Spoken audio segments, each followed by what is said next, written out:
What's on your radar, Briahna? Well, Robbie, the New York Times' mass rape story, screams without words, suffered another blow to its credibility yesterday, this time dealt by the New York Times' own reporting. Yesterday, the Times reported that video taken by an Israeli soldier directly contradicts evidence cited in the Times report, specifically in the original story from last December. An unnamed paramedic alleged that he found the bodies of two partially clothed teenage girls in Kibbutz Be'eri that showed signs of sexual violence. But the video footage now shows three female victims fully clothed with no signs of sexual violence. Residents of the kibbutz say no other teenage girls were killed, admitting the possibility of a simple mistaken identification. And a member of a group from Kibbutz Be'eri that looked into the sexual assault claims told the Times, and I quote, "The story is false." The New York Times now appears to be trying to whitewash its complicity in spreading mass rape propaganda by citing other outlets, including the AP, CNN, and the Washington Post, as examples of outlets who also repeated the false account of this unnamed paramedic. But shared guilt is not absolution. Outlets including Electronic Intifada, The Gray Zone, The Intercept, and Mondoweiss debunked this source and other flimsy citations in the mass rape story weeks or even months ago. For example, back on March 4th, The Intercept reported that a spokesperson at Kibbutz Be'eri said the two girls shot were, quote, not subjected to sexual abuse. Of the paramedics' claims about the girls, the spokesperson told The Intercept back then, quote, it's not true. And get this, when The Intercept reached out to the Times for comment on that story, again in early March, Times spokesperson Danielle Rhodes-Ha told The Intercept, we stand by the story and are continuing to report on the issue of sexual violence on October 7th. Apparently now they've decided to report the truth long after it's been covered by independent journalists who bothered to do the work of vetting the original reporting's flimsy evidence. As for their original story, don't hold your breath for a retraction. They've simply added a bracketed addendum to the paramedic's testimony saying that new evidence undercuts his account. An incredible understatement and, frankly, a mockery of journalistic standards. Don't forget what the original Times story alleged. It claimed that a paramedic had found the bodies of two teenage girls in a room in Be'eri. One was lying on her side, boxer shorts ripped, bruises by her groin. The other was sprawled on the floor, face down, he said, pajama pants pulled to her knees, bottom exposed, semen smeared on her back. In contrast to all that detail, when the Times followed up with the paramedic to see if he still stood by that account, he declined to say and said he'd like to put the attacks behind him. Later, an Israeli military spokesman told the Times, quote, the medic stood by his testimony but might have misremembered the place he saw the teenage girls. I see. He misremembered a mass rape scene. Pajamas, semen smeared on a child's back. He misremembered, as one does. As the Gray Zone and Electronic Intifada have been pointing out for months now, there simply isn't any corroborated eyewitness testimony, victim testimony, video evidence, or forensic evidence of mass rapes occurring on October 7th. The Screams Without Words report may stand as a generationally egregious example of media malpractice that will be taught alongside weapons of mass destruction and Iraqis leaving incubator babies to die as false justifications for brutal war. While UN Special Representative Pramila Paten's report last month was sold by the press as clear and convincing evidence that Israeli hostages were raped, what her report actually did was the opposite. First, she was clear that she had no investigative mandate, despite the UN's willingness, eagerness even, to conduct a full investigation. She did not interview any victims, despite, quote, concerted efforts to encourage them to come forward. And despite reviewing over 5,000 photos and over 50 hours of footage from October 7th, she found no evidence of rape in any of that digital evidence.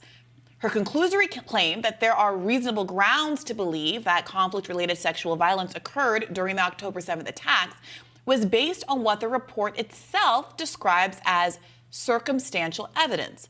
Bodies fully or partially naked, both male and female. and what she describes as credible witnesses who, and this is important, who she declined to name or otherwise identify. So note that the now discredited paramedic could very well be among them. Here's what we do know. Patton found that no allegations of sexual violence in Kibbutz Be'eri could be verified, and that 3 major allegations by Zaga, the right-wing religious group that provided the basis of many of the New York Times' eyewitness accounts, were unfounded. Moreover, we now know that the Screams Without Words story was co-written by Anat Schwartz, a woman with no reporting experience, with a background in Israeli intelligence, and co-written with her partner's nephew, a recent college grad with only a few food and cooking-related articles to his name. Schwartz also had the distinction of liking a tweet saying that Israel needed to turn the Gaza Strip into a slaughterhouse and that it should, quote, violate any norm on the way to victory, since those in front of us are human animals who do not hesitate to violate minimal rules. This is who the New York Times put in charge of a front-page investigation into very serious allegations of mass rape. The New York Times is facing a generational credibility crisis. Meanwhile, the liberal media class is melting down over MSNBC's hiring of Ronna McDaniel as a paid contributor. Now, here's why this is still important. Just yesterday, suspended Israeli spokesman Ilan Levy lashed back at the UN's ceasefire vote by tweeting, quote, "The world must not encourage the Palestinians to look back at the gang rapes and baby burnings of October 7th and think, hey, those atrocities really pushed our national cause forward, but that's exactly what the UN Secretary General is doing.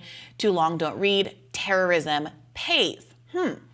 But there is no credible evidence of gang rapes, and there were categorically no baby burnings. One infant, tragically, was killed on October 7th. A 9-month-old girl who was tragically shot in her mother's arms at Kibbutz Be'eri. But she was not burned. The mass rape and baby burning propaganda continues because it provides effective justification for the mass killing and starvation of millions of Palestinians that's been going on for nearly half a year now.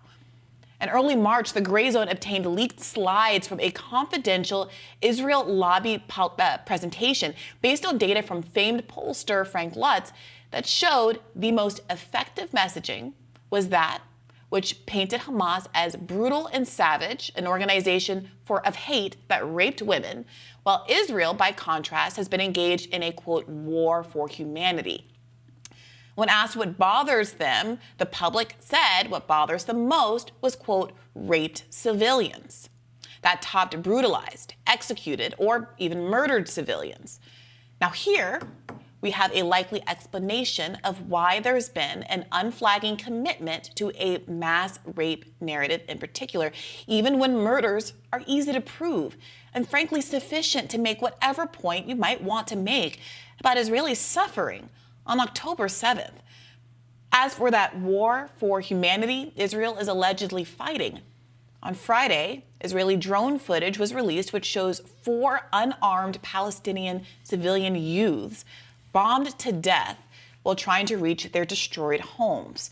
5 days after this footage has come out, and it's been viewed millions and millions of times online, but has been covered by just one cable news outlet. As it turns out, by one of the only 2 remaining Muslim hosts on cable news following Mehdi Hassan's recent departure. An internal UNRWA investigation has reported that Israel tortured UNRWA staff in order to force false confessions that they were involved in the October 7th attack. Of course, that's resulted in the cut of UNRWA funding. Staffers say they were beaten, waterboarded, and their families were even threatened. And to the extent you're genuinely interested in accountability for sexual abuse, UNRWA also alleged that Israeli officers sexually abused Palestinian prisoners, including by inserting an electrified metal stick into their rectums. And that's not all. A U.S. State Department official also accused Israel of systematically sexually abusing Palestinian women. Israel has denied these allegations, but will there be an investigation? Or will we see what we've been seeing for the last 6 months? Israel asked itself to investigate, while American comms agents assure us, hey, we've asked Israel to look into that. We haven't heard back. Yesterday, after increasingly heated questioning from reporters as to whether or not America has an obligation to cut aid to Israel as a consequence of any number of possible human rights violations, the U.S. found Israel in compliance with international law, saying, quote, we have not found them to be in violation, either when it comes to the conduct of the war or the provision of humanitarian assistance. That's what the State Department said. What do you even say at this point? Under reports that Israel has denied food convoys to northern Gaza for the last 2 months. We all know 500 food and aid trucks a day were going into Gaza prior to October 7th, when Gazans were already on a strict survival-based calorie allotment. Now it averages 100. Israel has opened fire on Palestinians waiting for flour trucks now multiple times. They've bombed food distribution centers and killed UN staff multiple times. America is building a pier because its ally, Israel, literally won't let aid in. But don't believe your lying eyes, I guess. The important thing to remember, our leaders tell us, is that Israel has a right to defend itself, and that defense includes killing more than 13,000 children, attacking hospitals, digging up cemeteries, sexually assaulting women, and flattening almost all Gazan homes. No violation of international law here. I can't wait to read all about the moral war Israel is waging in the Times. So this was a bombshell, because after all of this reporting by independent outlets, all of the props and accolades in the world to them for not just doing the reporting, but suffering the slings and arrows, all the pushback from mainstream media figures that accuse them of lying about their reporting. Now the Times is forced to issue this tiny, subtle correction. It will not retract its story, as it should, but offering just this little bracketed correction saying, oh, by the way, this key eyewitness account has been undermined, invalidated by actual video evidence of the scene that he alleged to have witnessed. Look, I think it's certainly fair to say at this point that the Times really overreached with this story and included a lot of information that has now come under serious scrutiny, if not been disproven outright. There's clearly, I think internally they know they got it wrong because they didn't do the daily episode, and they're furious and frustrated with the leaks coming out of it. And frankly, the New York Times has a long record of screwing up, frankly, sexual violence stories, in my opinion. I did criticism of their Title IX campus coverage for years and years and years, which always credibly supported the accusations of accusers without looking neutrally at what countervailing information might be available. So I guess I'm not surprised they did this. They did screw up. I do think, obviously it matters because it's just a massive journalism screw up, seems to be. So I'm to be clear, I'm not about to say it doesn't matter. It absolutely does matter, and they should be held accountable for it. To me, it doesn't. Maybe some people think that if by knocking out this peg of this narrative, it weakens the case for what Israel's doing. I don't really see it that way. I mean, if the story, like, imagine the story was, this big New York Times report on all of the people who were killed on October 7th being shot in the back of the head.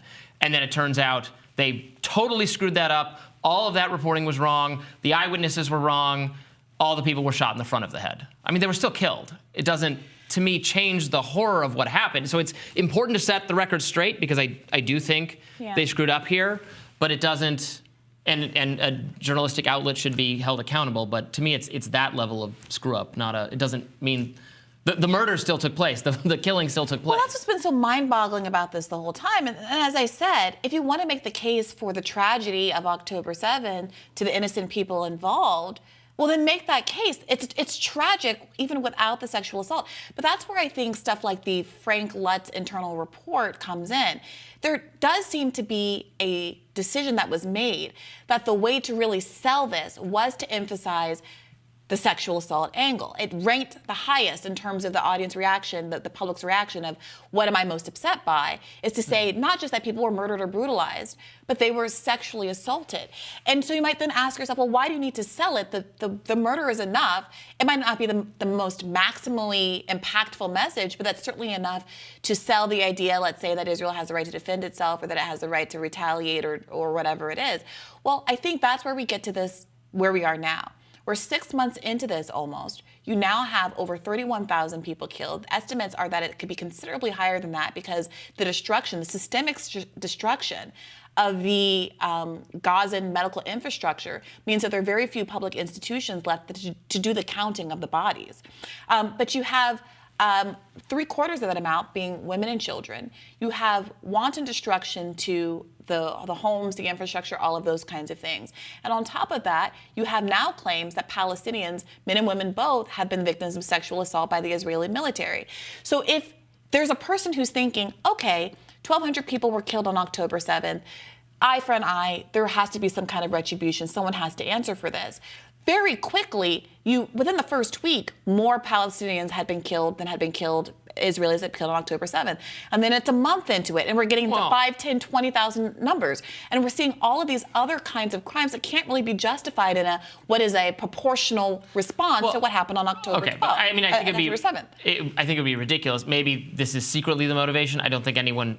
I think this is would be morally wrong to say, well, they killed, 1,200 or 800 civilians, so we get to kill 800 civilians. Well, I would agree that's morally wrong. It's that they killed 800 civilians, and now we are going to eliminate them, so they're not able to do that again. Right, but who's the them? The them is Hamas. Well, and unfortunately, they're still operating, and they have not surrendered. Unfortunately, the people who have gotten eliminated while we're being sold the story that Hamas is the target are over 10,000 kids. What did I say? 13, 15,000 kids? Yeah. That's not Hamas.